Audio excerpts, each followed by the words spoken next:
Good morning, everyone. It's going to be hard for me now because I only have words, no toys with me. My name is Dirk Vater.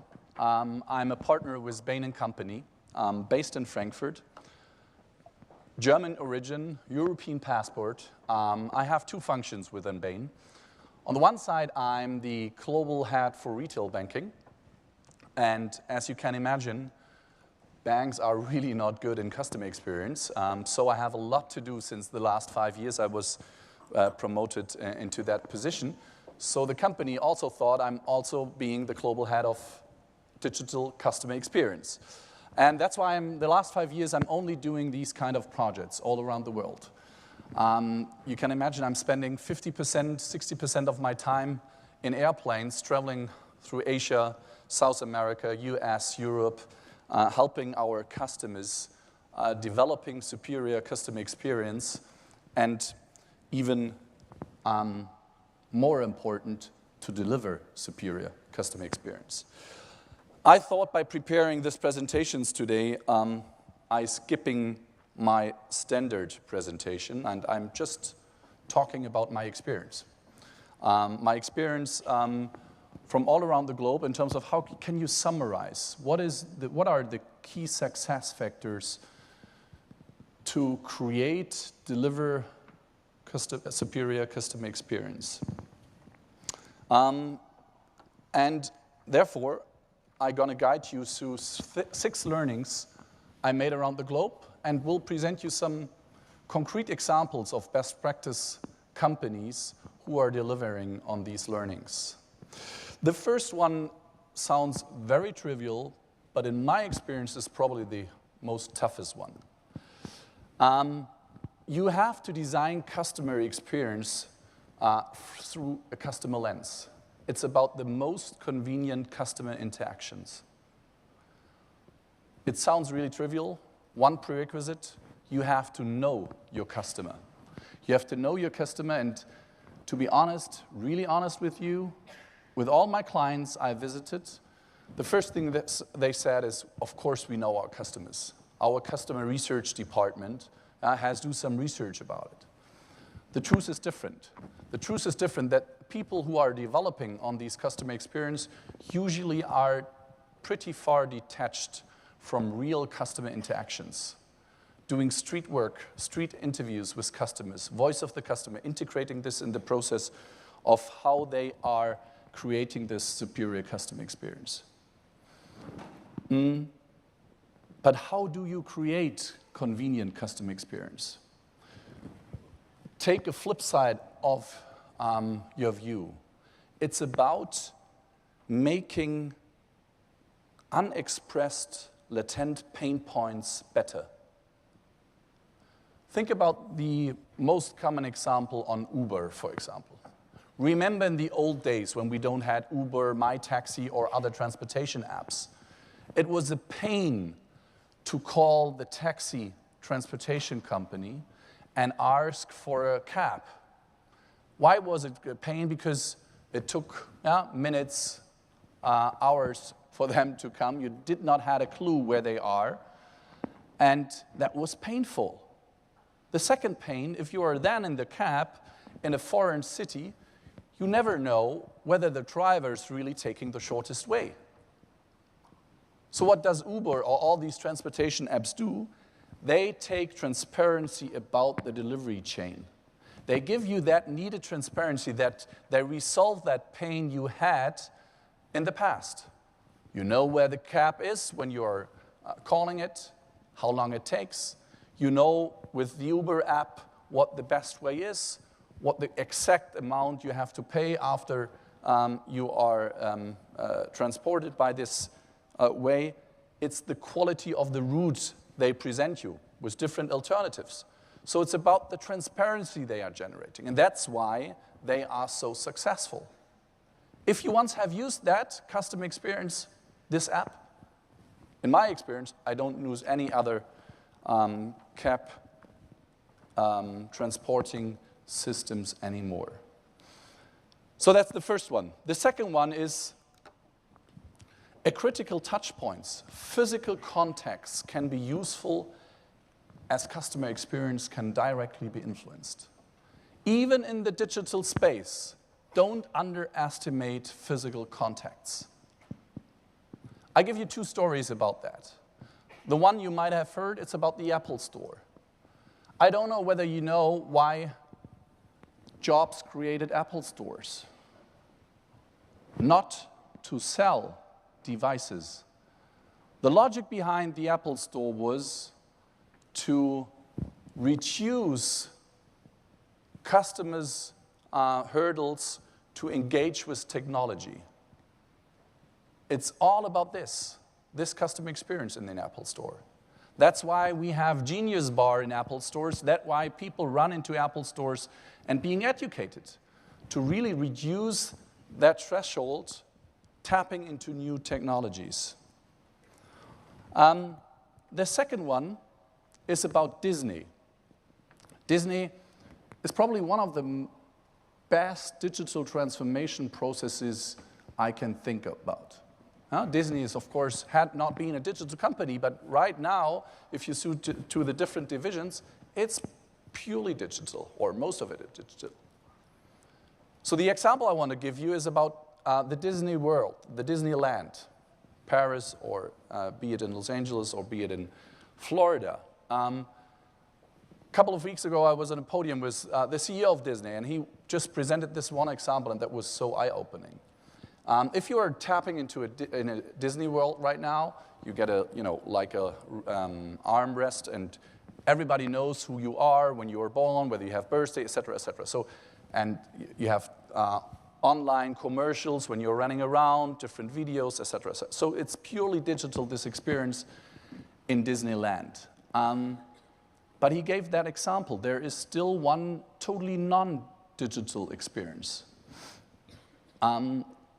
It's the Princess.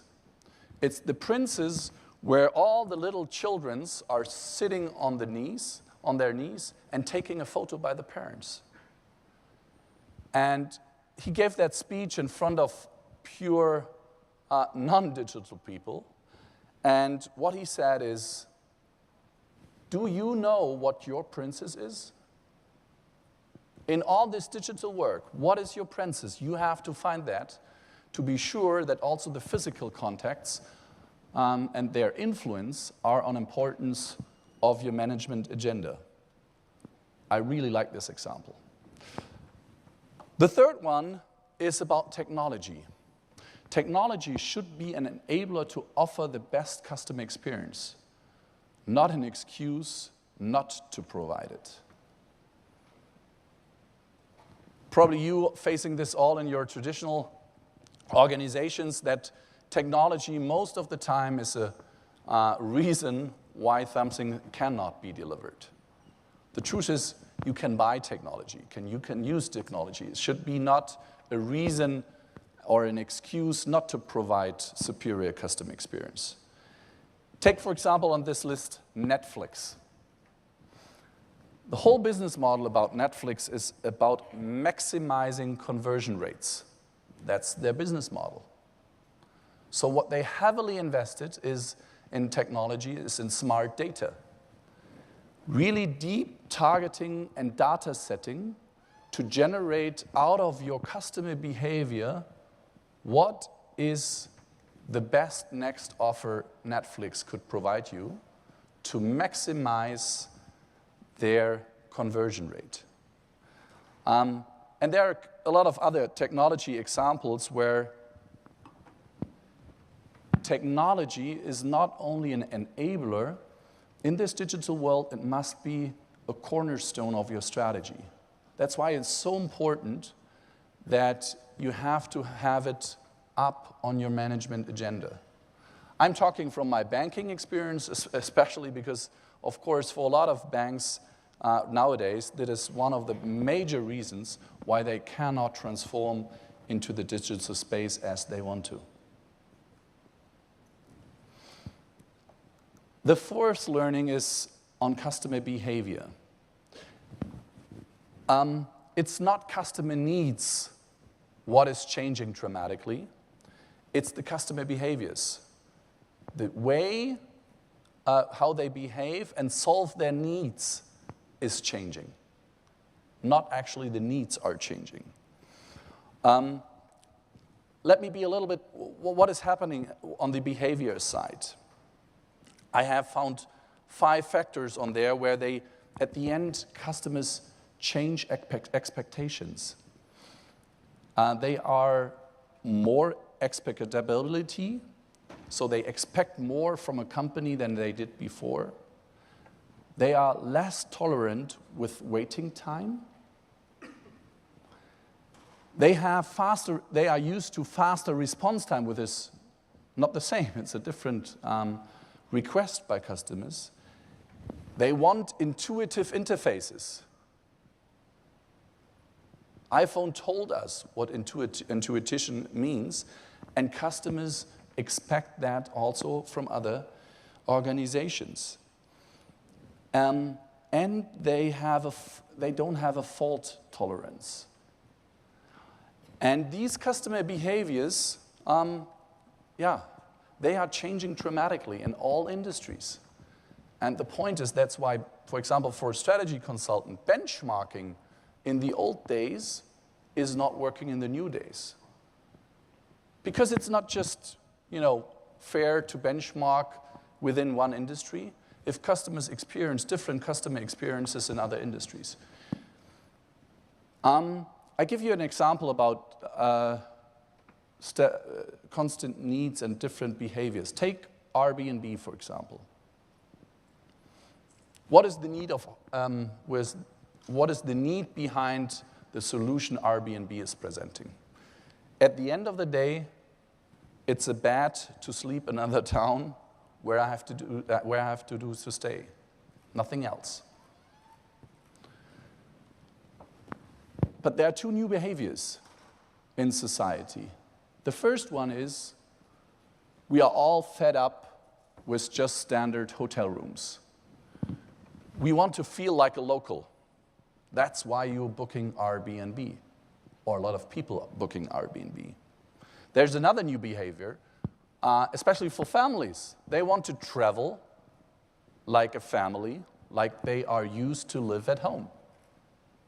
But remember yourself, traveling in a hotel with 3 children, pretty expensive to spend 2 or 3 rooms. So that's why families are a most targeted group within Airbnb, because they are just live in other private apartments with several bedrooms. So it's changing customer behavior, not customer needs. And now comes to the 5th learning, it's almost impossible to become digital if you don't mobilize your employees. At the end of the day, really it's about mobilization. It's not about technology. For incumbents, for existing organization, it is to turn around hearts and minds, not only the technology. From my experience, this is totally underestimated by most of the incumbents. And I always tell, the digitalization happens in your outlets, in your stores, in your branches. It does not happen in your technology department. And because of this, you have to organize mobilization. Now I'll give you a concrete example from my second industry, retail banking. The most successful retail bank on mobilizing employees and customers, from my experience, is Barclays, out of the UK. Barclays invented the concept of a so-called digital eagle. Digital eagle. These are dedicated resources, people, techies, digital people, who are moving around their branches to take employees by their hand and show how the digital space works. They're digital eagles. They are not only young people, they are also older employees, different functions, from the whole broad spectrum. Just give you a number of this. We are now talking about, only in the UK, 4,200 digital eagles by Barclays in the branches helping to transform their business into a digital business. Here on this list, there are only digital companies. Of course, they are great performers on mobilizing their employees because they are already digital if they are coming to these companies. But think about your own companies. Think about your own companies. If young people are joining your company, think about how your company uses to interact with each other. And now think about young people coming from university and are using digital tools. Probably in 70 to 80% of the companies, it's still most common, most fashion to use emails. Think about the shock they are getting using emails. We as Bain really also thought about this in terms of how can we face that issue of mobilization our own base. Just to give you one short flavor of this, what we did is we turned around the so-called Mentorship Program. Within our company, everybody who joins from university, if he wants to, it's not mandatory, can choose a mentor which he's going to digitalize. And I'm talking about guys like me or my fellow partners who are definitely not Generation Y. And what we are doing is every month I have a 2-hour course where these new recruitees are teaching me on new digital trends. That's about a very, very small, tiny measure to mobilize senior management. Because, and now comes the sixth part, it's the biggest challenge to succeed on digital transformation is cultural change. To be honest, I think this will be the most reason why a lot of incumbents will suffer, because they underestimate the cultural change. Definitely in my industry, because bankers are probably the worst change managers I have seen, because they are analytical guys. They don't have that social empathy on how to guide people through that course.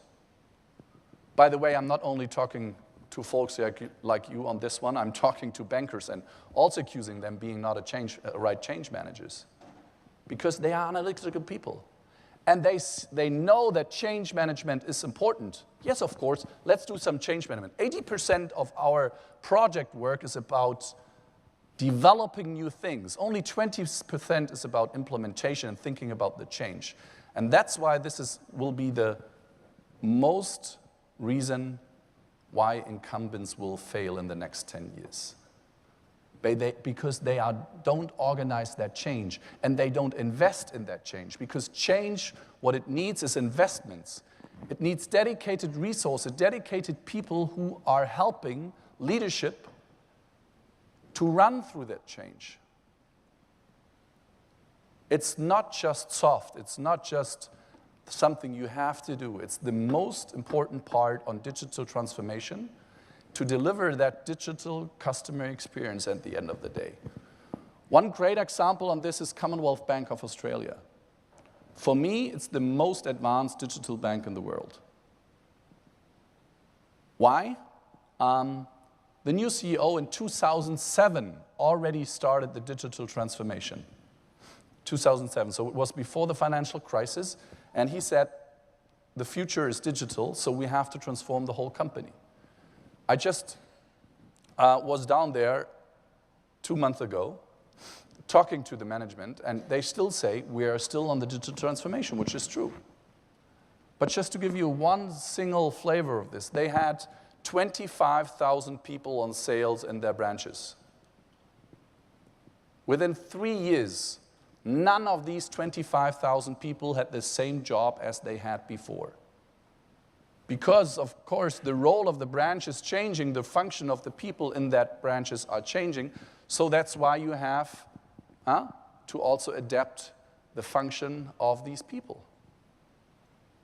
What an immense change management program they were facing.